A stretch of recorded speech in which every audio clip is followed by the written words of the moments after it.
Russia Ukraine మధ్య యుద్ధ మేఘాలు కమ్ముకుంటున్న తరుణంలో ప్రపంచంలో మూడో ప్రపంచ యుద్ధం వస్తుందా అన్న సందేహం ఉన్న తరుణంలో అసలు రష్యా ఉక్రెయిన్ దేశాల మధ్య యుద్ధం జరిగేటువంటి అవకాశం ఉందా లేదా అనేటువంటిది ఈ యొక్క వీడియోలో నేను స్పష్టంగా వివరించబోతున్నాను.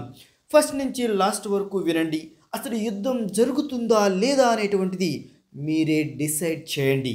యుద్ధ మేఘాలు ఎంతగా కమ్ముకున్నా ఉక్రెయిన్పై రష్యా ఇప్పటికిప్పుడు యుద్ధానికి దిగకపోవడానికి సహజ వాయువు అంశం అనేటువంటిది ప్రధానంగా కనిపిస్తూ ఉంది.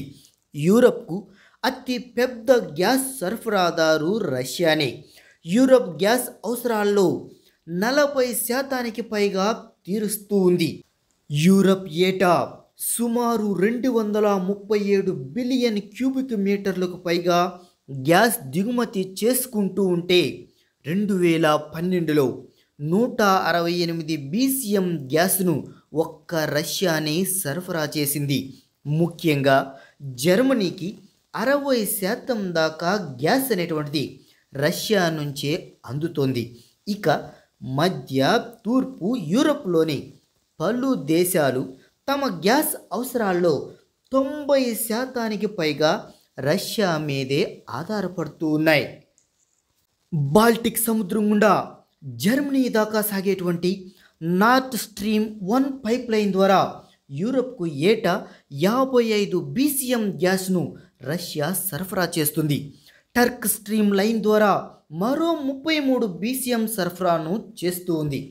$110 కోట్ల ఖర్చుతో తలపెట్టినటువంటి కీలకమైనటువంటి నోర్డ్ స్ట్రీమ్ 2 ప్రాజెక్టు పూర్తయిందంటే జర్మనీకి సరఫరాను రెండింతలు చేయడం రష్యాకు వీలవుతుంది.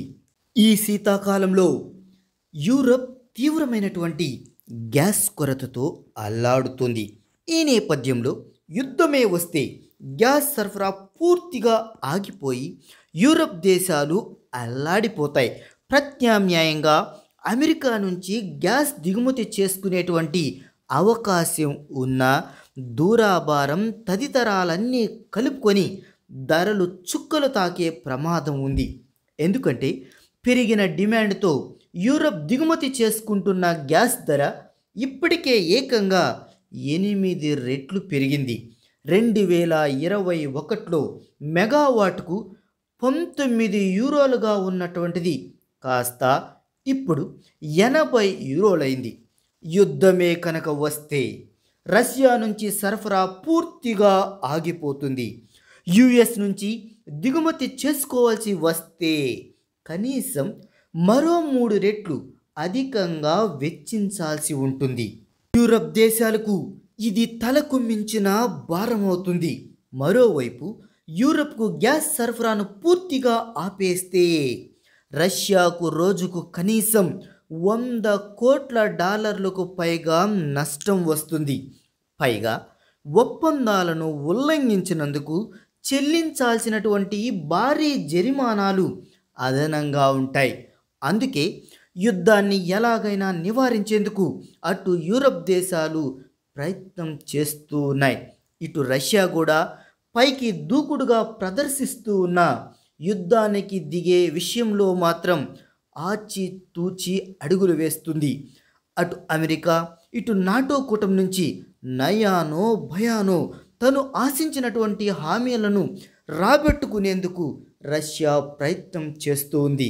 చూసారు కదా ఫ్రెండ్స్, ఇది ఈ యొక్క video. Thank you for watching.